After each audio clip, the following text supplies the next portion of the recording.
Hi everyone, I'm Shelly and you're watching There's No Place Like Home.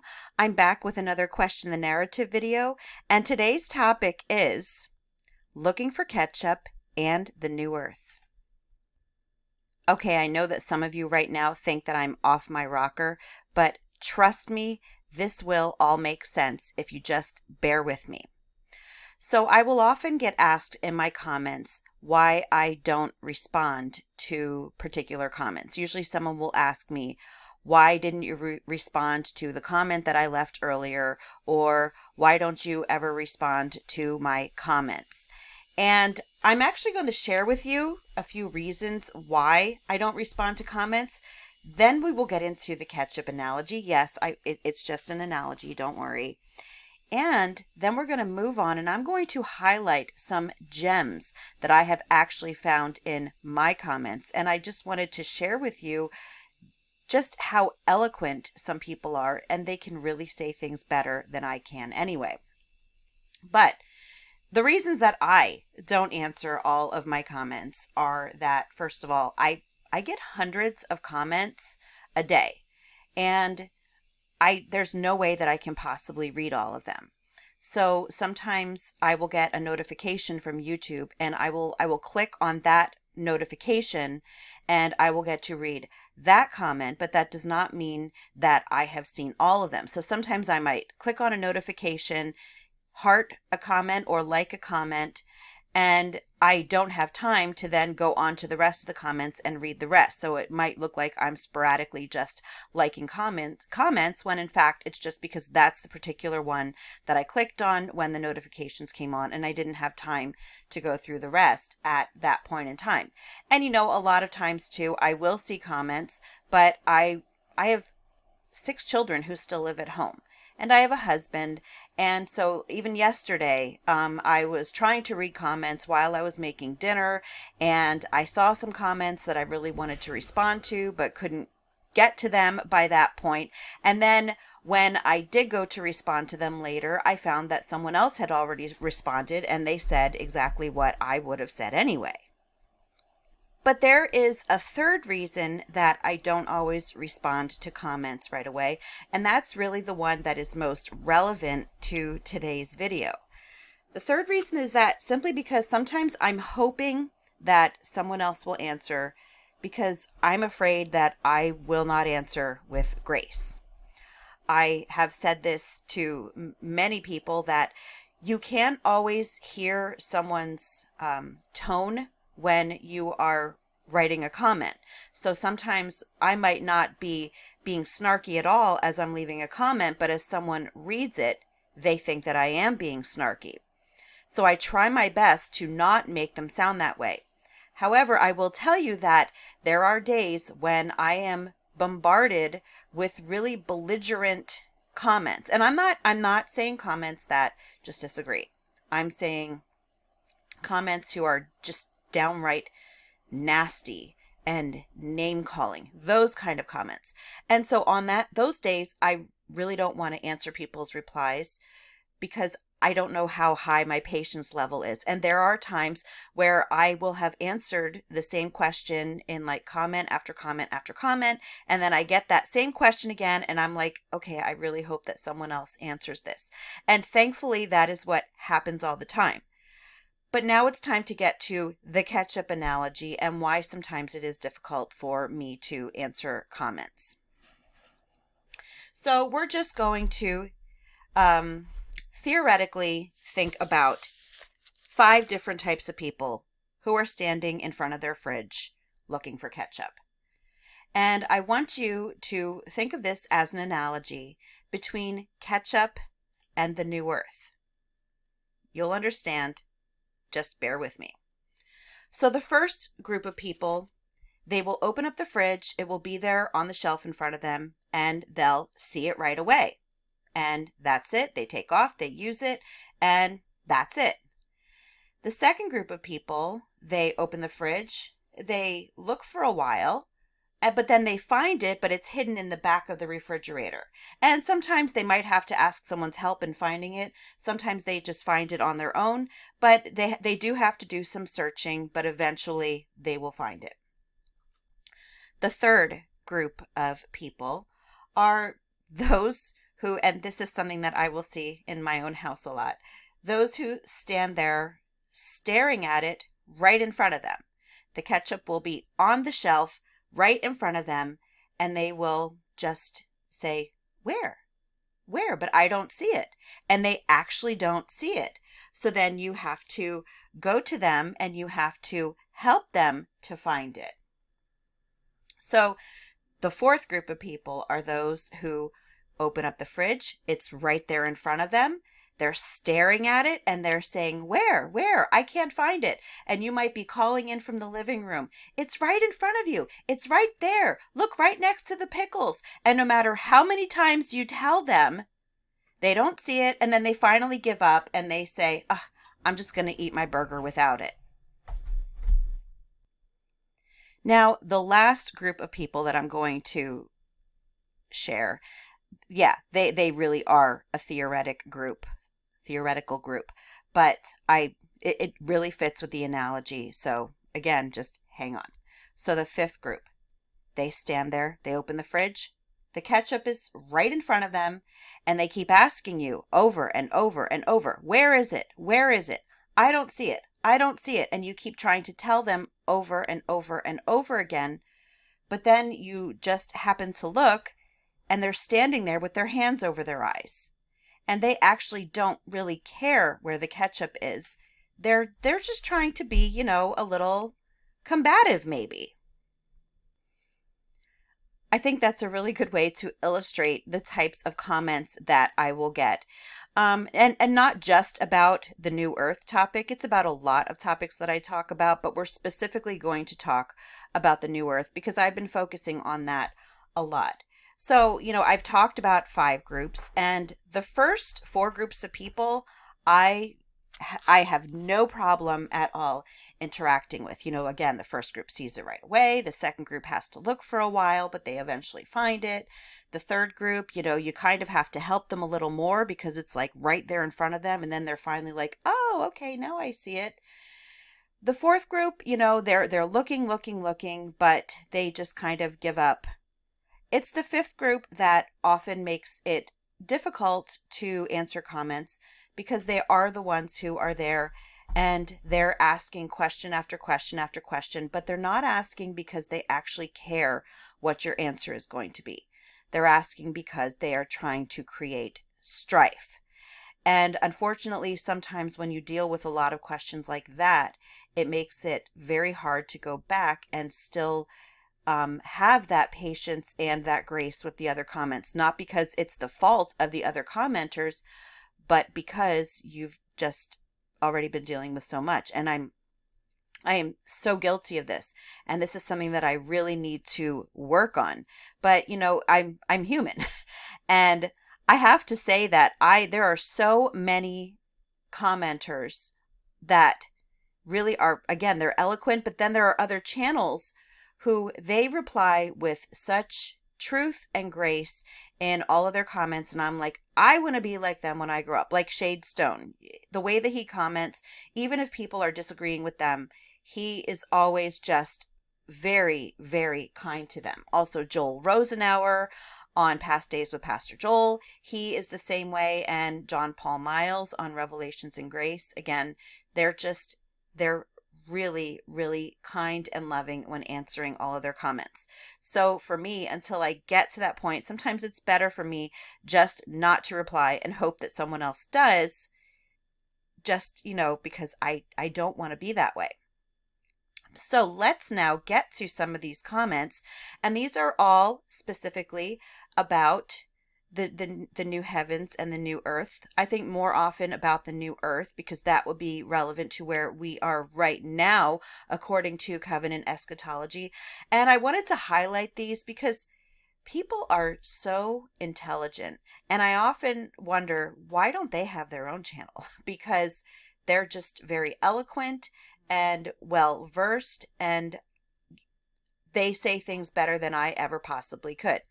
So here is the first comment that I want to share with you. And the reason I'm sharing these comments with you is because they are so insightful. And I'm really hoping that maybe they will get to explain this topic better than I can. And I'm thinking that maybe they'll get more visibility here in a video rather than just down in my comment section where some people don't have time to scroll through all of them. I know that I do not.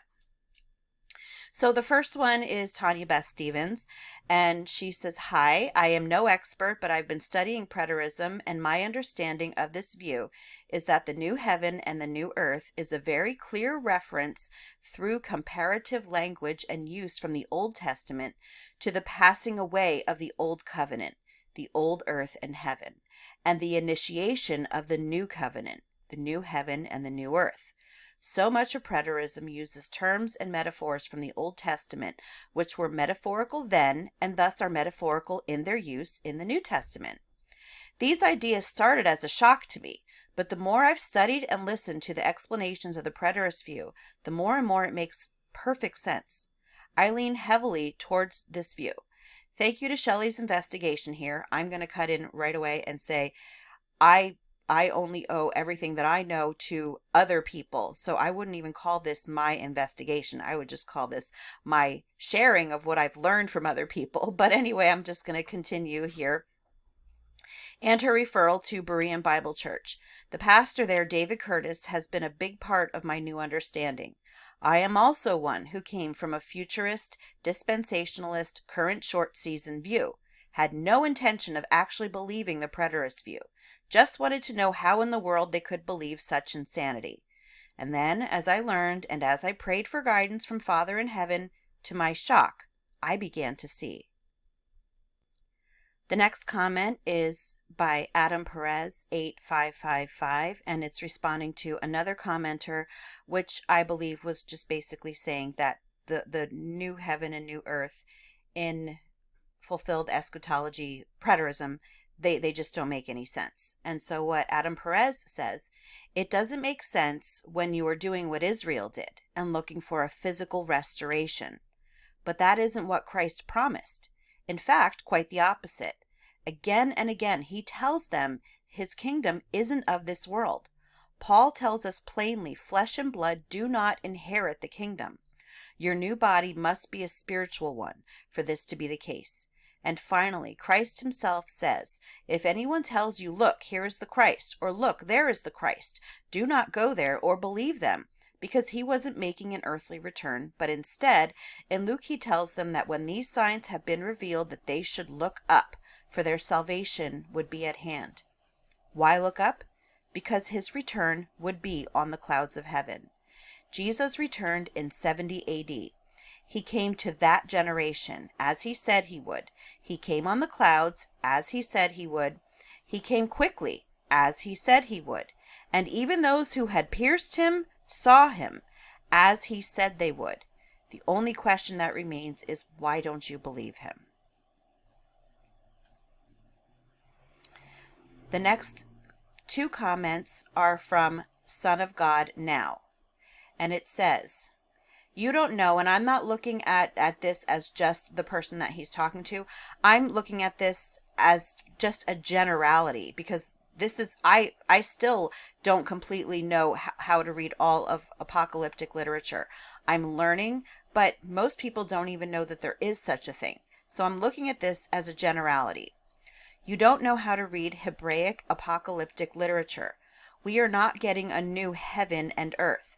That is language for the new covenant. Life is just the same as it has ever been, but with a better covenant. We do not need a physical temple, the law, a high priest, and sacrifices. We are the temple, our own priest, because God dwells in us. We get eternal life from the one-time sacrifice of Christ. And then down here, his response to someone is, it's a time of great deception because Christians have been deceived and have rolled over and let evil forces rule the world. It really doesn't matter what we think. We have to learn to read the Bible the way the people who received each letter would have read it. So again, I'm guessing that the response that he had here was someone saying, how could this possibly be the new earth when there is so much deception going on right now? And again, he basically said it's because Christians have been deceived and we've let all of these things happen. But the important thing is that we need to trust what the Bible says and to read it as the people who it was written to would have read it.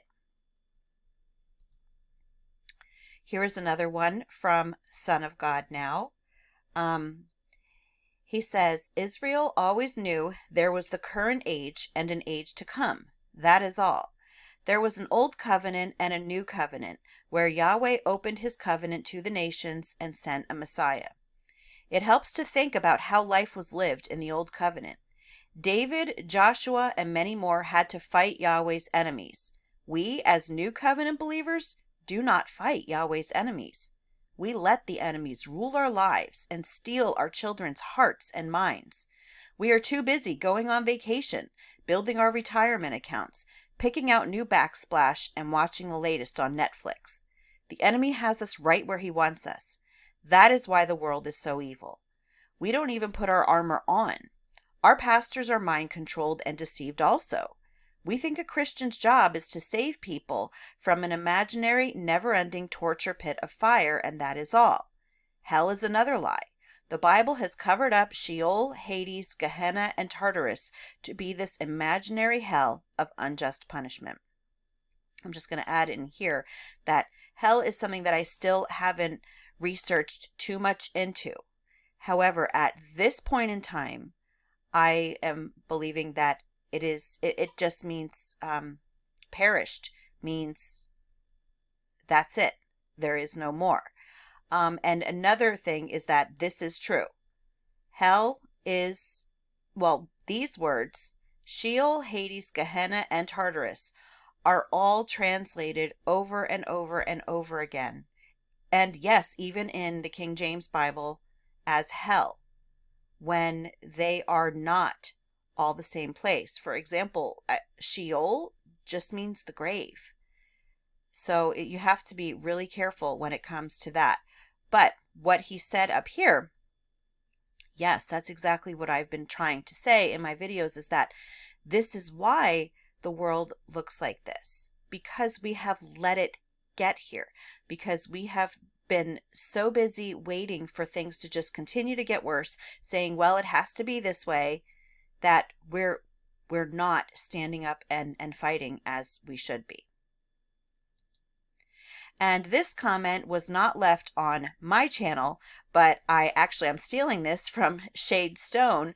This was on his channel, and I loved it so much that I took a screenshot of it, and I thought that I would share it with you because, again, it answers that same question again about why things are the way they are right now if we are on the new earth. He says, here are my thoughts. I see pattern in our present age. In other words, there are similarities in our current timeline because God continues to judge nations because God does not change.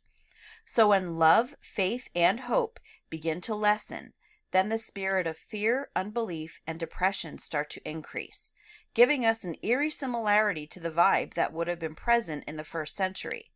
Not exactly the first century, but similar. I think also the system grows when those who claim to lead the church drop the ball. This is a cue, in my opinion, for believers to be politely more bold in their convictions and really start to practice what they preach. Amen. And this really, the whole idea that he said that he sees a pattern and that God continues to judge nations. This is something that I have brought up in other videos where I have said, you know, God, he is still God. And if there is a nation that has turned against him, I do believe that he will still judge it. And I think that this could be the answer for so many of these, what we call resets, that we're wondering what really happened. And that's just another idea for explaining those. But anyway, that's all that I had for you today. So I hope that you understood what I was getting at with the ketchup analogy. I thought it was a fun way to kind of describe what I was trying to get at. But that's all that I have. If you like this video, give it a thumbs up. If you haven't subscribed and would like to hear more of what I have to say, I would love if you would do that. If you have any questions or comments, you can leave one right here. And if you like my work and would like to support my channel, I will leave a link in the description for that, or you could just click on it right on my channel page. And I hope you have a great day.